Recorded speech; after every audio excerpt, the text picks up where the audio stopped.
Yes, I know the recording date says it's past the other project I wanted to work on, but that is a work in progress right now.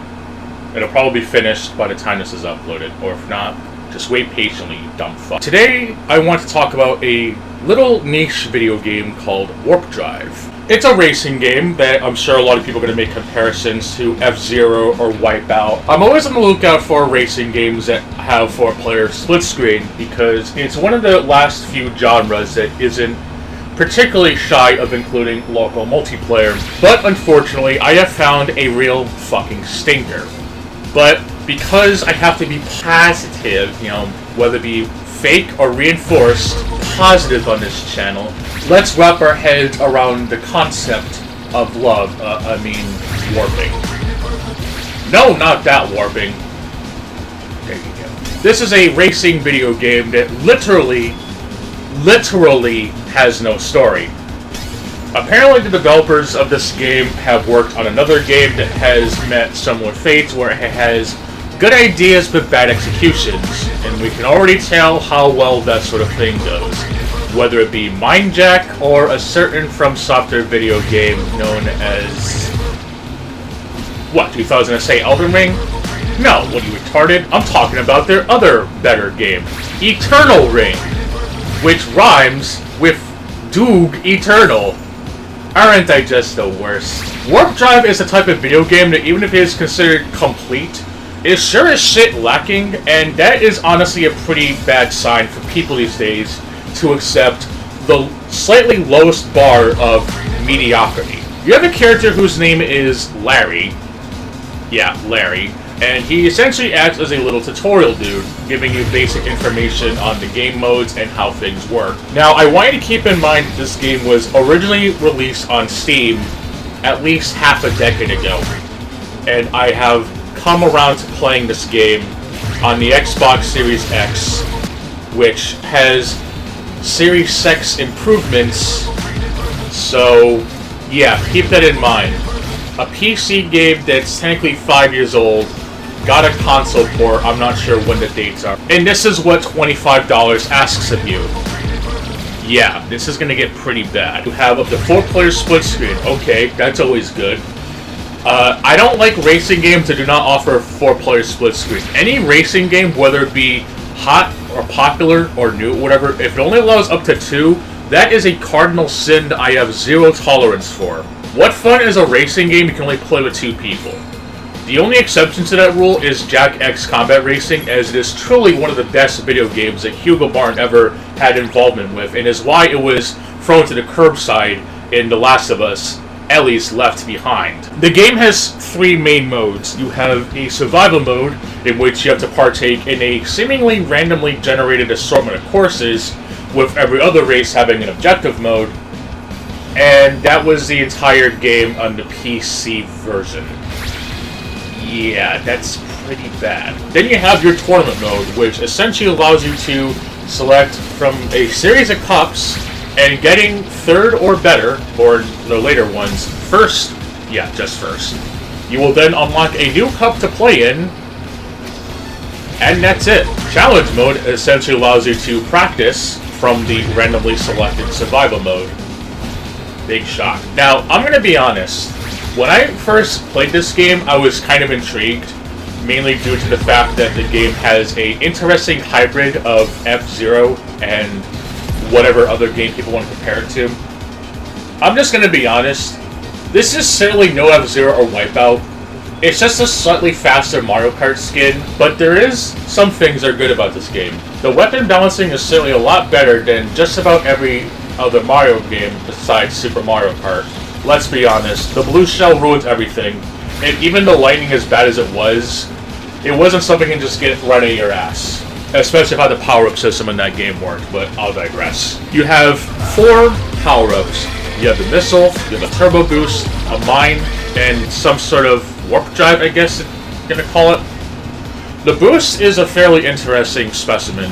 You can use it to go faster, but maybe for only about a second or 2.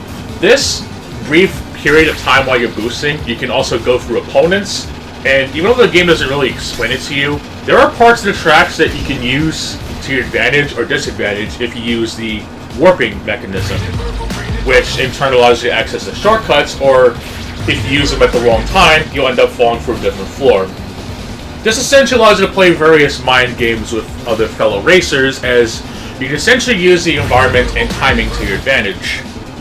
So for example, there's a part of a wall that you can't go through, but if you have the turbo boost, you can go through it no problem. Or if you're about to approach a ramp, instead of taking the normal route, you can use the boost and go through it and go through another part of the track. Although there are some instances where you're going to be above ground, and if you use the boost while you're on there, using the boost will end up you back in the lower ground.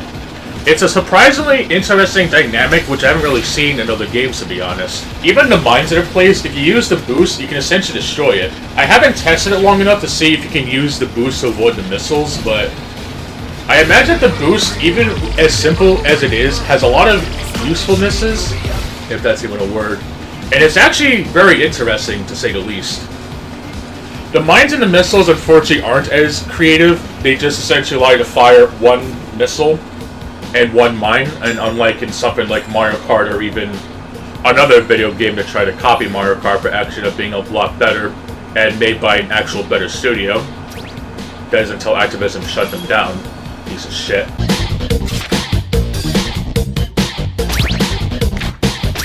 Unfortunately though, the missile only works at a certain range. Maybe it is for balancing purposes, but what is actually interesting is that how you acquire and use the power-ups is actually very interesting. You see, there are various crystals that are placed in the track, and running them over will essentially allow you to use any of the 4 power-ups. Oh shit, I missed one. All it does is just let you access a certain part of the track, and that's if you're close enough to it. Even with just 4 power-ups alone, the game is surprisingly balanced, at least when it comes to the variety of stuff you can use, and unlike in something like Mario Kart where it all just goes down to randomness or by chance, you just gotta pick up the crystals, and how you use them is up to you. So that's honestly really good. So how is the track variety? Let's see, you got trees, some sort of mine, an ice station, some sort of rocky mountain. Yeah, there's barely any fucking track variety, and even though there's these beasts laying around, they have absolutely no lore or story implications. They're just there because rule of cool. There isn't really that many stage hazards aside from the occasional bottomless pit, which if you end up falling in it a lot, you just end up losing. Though unlike a lot of other Grand Prix games, you can actually pause the game and just restart if you want to keep your position.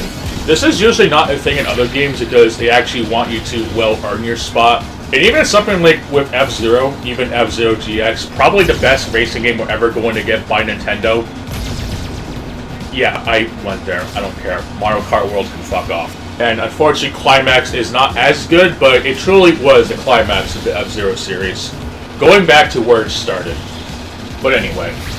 So, let's see. There's interesting weapon variety and how it works. How about the racing, actually? Despite the mundane number of tracks, how's the racing? Well, I hope you like green and purple, because that's what you're going to be seeing throughout pretty much the entire fucking game. While the colors are suitable for me, they are definitely not suitable to everyone. And despite the game having an options menu, there's absolutely no way to disable this, or at the very least let you change the fucking colors to make it at least more interesting. What about the actual cars themselves? Well, you start off with a piece of shit, but every time you win a race, you actually get access to a shop menu, which allows you to select from one of 5 different categories. You got the body, the wheels, I'm assuming the engine, the cartridge, which essentially allows you to have different abilities, and the paint job. You can only pick from 3 at a time, and the game randomly selects what category that you can get. And there's no dedicated shop menu to where you can just buy whatever the fuck you want.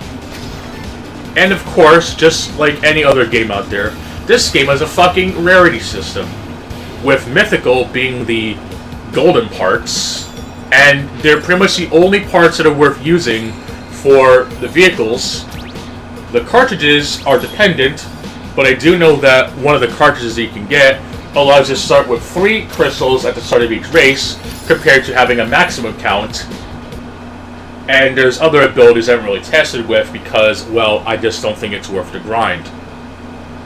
You also only get about 100 credits per race, and that's if you come in first place, and you're also playing on the higher difficulties, which is indicated by 500cc, 1000cc, and 1500cc. What the fuck does CC mean anyway? Is this the nanny? You got about 6 cups, 4 tracks, totaling 24 tracks in total. A lot of them share the exact same locales. You have a really shitty shop system, a really pointless leveling up system. There is literally no point in a leveling system like this. It's even more lackluster than it was in Tekken 5, because at least in Tekken 5, there was some sort of pride and accomplishment. And even though Virtua Fighter 4 kind of had a similar ordeal, at least ranking up in Virtua Fighter 4 actually got you things to use for your fucking character. This is nothing. It feels like a really shitty mobile game that's been put on PC. So what else is there to talk about? How about the fact that you don't even get access to the shop after the final race, and instead, if you have third place or better, you can proceed to the next cup. That is, unless you're in the later cups, in which you have to come in first place. At least you'll have to unlock the various courses for varying difficulties. You just go through it once on the 500cc, and you're pretty much done. I'm gonna assume there's an ending credit sequence after beating every course on every difficulty, but I can't be bothered. Especially since the game has pretty big, glaring issues that need to be addressed. The local multiplayer is a fucking joke. It is some of the most barren local multiplayer I think I've ever seen in a video game. I haven't personally tested it yet, but after watching 2 people and doing some extra research, it is indeed true. The vehicle that you customize, everyone is to use that fucking vehicle, and you cannot turn off the AI. And also, I guess developers must really love Mario Kart because there is no single track selection. At all. You want to race on a favorite course or one that's easier? Get to it first, bub. This might be an Xbox exclusive problem, but I've had the game crash on me, at least when it comes to selecting parts. And if you use Quick Resume, the game does not save your data. If you see the now saving icon, whatever progress you've been making has not been saved. I had to replay an entire cup because of this, which was really annoying.